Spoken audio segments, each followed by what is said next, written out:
Have you ever wanted to create a more personalized learning experience in Storyline 360? Let's see how to create a personalized welcome message in Storyline 360. Step 1. Create a text variable. In the Storyline 360 toolbar, click on Manage Project Variables, found under the Triggers panel on the right. Click plus symbol to create new variable and fill in the details. Name, learner name.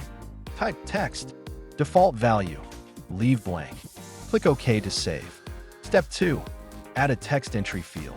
Go to the Insert tab in the top menu. Click Input Text Entry Field and place it on the first slide. In the Triggers panel, make sure the text entry field is set to store data in the learner name variable. Step 3. Display the learner's name. Go to the next slide and insert a text box. Click the Insert tab in the top menu. Then select the reference option. In the reference pop-up, select learner name and click OK. Here's how it works. The learner sees, please enter your name with a text box. They type Alex and click Next. On the next slide, they see, welcome Alex.